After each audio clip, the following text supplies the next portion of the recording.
Ladies लखपाल ये सो लोग है ना उनके साथ है और लोग रहना है लेके कहने की का ताकत है लाओ लेके जल्दी गिराओ हाथ लगा पहले एक गिरौने तब एक आदमी गिरौने।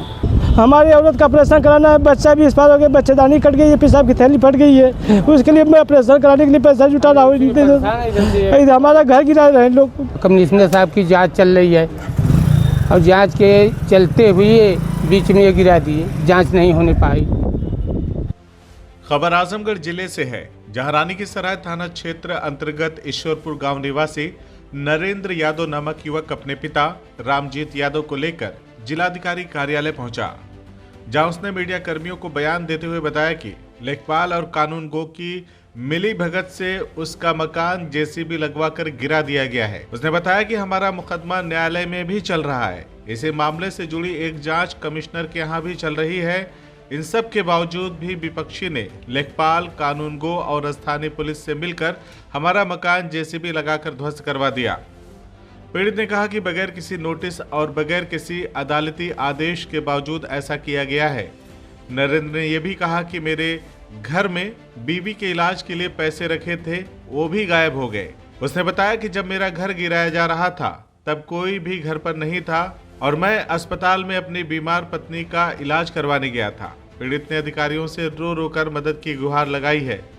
मामला ये है कि पुश्तैनी मकान है, उसमें ज़मीन का विवाद लफड़ा चला था, तो उसमें कमिश्नर की जांच हो रही है चकबंदी का, और दीवानी भी मुकदमा हम किए हैं। तो कमिश्नर साहब बोले कि जब तक जांच ना हो जाए तब तक कोई कार्रवाई न की जाए। एसडीएम साहब और थाने के लेखपाल कानून गो सभी लोग मिलके हमारा मकान गिरा दिए कल, बिना नोटिस के, बिना बताए। हमारा सब पूरा सत्यानाश कर दिए हैं और 3.5 लाख रुपया हमारा नकद उठा के ले गए। हम औरत का ऑपरेशन करवाने वाले मालूम नहीं कौन निकाला घर में से। हमारी औरत का ऑपरेशन कराना है, बच्चा भी एक्सपायर हो गया, बच्चेदानी कट गई है, पेशाब की थैली फट गई है, उसके लिए मैं ऑपरेशन कराने के लिए पैसा जुटा रहा हूँ। हमारा घर गिरा रहे लोग। बोले थाना अध्यक्ष ने कहा, थाना अध्यक्ष ने बोला कि बोलोगे तो मार डालेंगे तुमको भी, और कोई बात हुआ तो तुम्ही को फंसाएंगे। रानी की सराय थाना सभी लोग पैसा लिए हैं, पैसा लेकर लेखपाल कानून को थाना अध्यक्ष लिए हैं पैसा, पूरा पैसा ले लेके सब बोले हैं कि कोई बोलेगा तो मारेंगे। घर के लेडीज बोल रही थी, बच्चे बोले थे कि कोई गार्जियन नहीं हिम्मत ऐसा करिए करना कि भागो नहीं तो तुमको मारेंगे। सबको बाहर रोड पे कर दिए, सब पूरा घर गिरा दिए, हम लोग रोड पे रह रहे हैं। यहाँ पे आके क्या यहाँ पे एसडीएम साहब को दरखास्त दिए तो बोले कि ठीक है चलो देखते हैं। कोई सुनवाई नहीं हमारी हुई, कोई सुनवाई नहीं हुई है। जब तक कमिश्नर की जांच न हो जाए तब तक कोई कार्रवाई नहीं की जाए। हमारा घर तो गिरा दिया, अब कब्जा कर लेंगे, कल के लिए वो बुला के कब्जा कर लेंगे।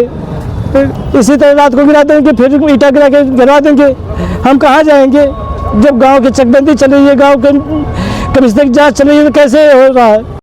वहीं नरेंद्र के पिता अमरजीत बताते हैं कि मेरी मां टूना देवी की शादी पहले सोनई नामक व्यक्ति से हुई थी, जिसके बाद उनको एक पुत्र पैदा हुआ जिनका नाम रामजी रखा गया।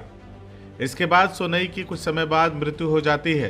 क्योंकि रामजी बहुत छोटे थे, कोई सहारा नहीं था, तब उस समय परिवार के लोगों ने टूना देवी की शादी गांव के ही ननिहाल में रह रहे डमरू नामक युवक से करवा दिया। कुछ समय बाद दूसरे पति से टूना देवी को एक और पुत्र हुआ जिसका नाम अमरजीत यादव रखा गया। बाद में आपसी सहमति से 6 जुलाई 1997 के चकबंदी समझौते के आधार पर रामजी को लगभग 7 बीघा खेत मिला और अमरजीत को सड़क पर 70 कड़ी का घर मिला। अमरजीत बताते हैं कि हमें वर्षों बरस गुजर गए इस जमीन पर काबिज रहते हुए, लेकिन अब हमारे साथ अन्याय हो रहा है। अब मेरे भाई स्वर्गीय रामजी के पुत्र सुंदर अब हमारे हिस्से की जमीन को हड़पना चाहते हैं। इसी कारण बगैर न्यायालय के आदेश के लेखपाल और कानून गो की मिली भगत से हमारा घर गिरवा दिया। ना ही कोई नोटिस मिला, ना ही कोई आदेश की कॉपी ही हमें दिखाई गई। अमरजीत ने शासन प्रशासन से न्याय की गुहार लगाई है। उन्हें उम्मीद है कि उनके साथ न्याय होगा। पूरा मामला कि मकान है, मकान में दोनों आदमी हम लोग बांटवारा करके रहते हैं। उस मकान को हमारे भतीजे ने हमको बेदखल कर रहा है। क्यों फिर बंटवारा हुआ था? बंटवारा हुआ था सर, लेकिन थोड़ा सा फर्क है। माँ एक है, बाप दो है, एक ही जगह पर है। हमारे पिताजी तो उन्होंने बनाए हैं मकान, अब वो नाम की वजह से हमको निकाल रहे हैं। डीएम के कई बार दस्खत दे दिए, एसडीएम की हैं, कमिश्नर के, वो कमिश्नर साहब की जांच चल रही है। और जांच के चलते हुए बीच में गिरा दिए, जांच नहीं होने पाई। क्या चाहते हैं आप? हम चाहते हैं कि जांच होने के बाद हमारा वो कब्जा करें। पूरा मकान हमारा पूरा गिरा दिए। कल 3.5 लाख रुपए नगद रखे थे अपने। कतों का ऑपरेशन हुआ है, फिर दोबारा पेशाब की थैली का ऑपरेशन होने वाला है, इसलिए पैसा दिया रखा था, उसी में पैसा भी गायब हो गया। पूरा घर हम लोग 3.5 लाख रुपया भी चले गए। हम थाने पे गए थे आप लोग?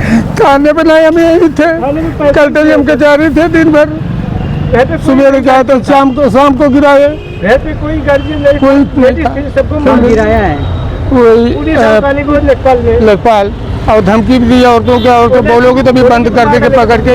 और ये लड़का गया बाद में तो इसको कहते तुमको ही, इस लड़कों को कोई कुछ किया तो तुमको मार डालेंगे, तुमको भी। पुलिस ने बोला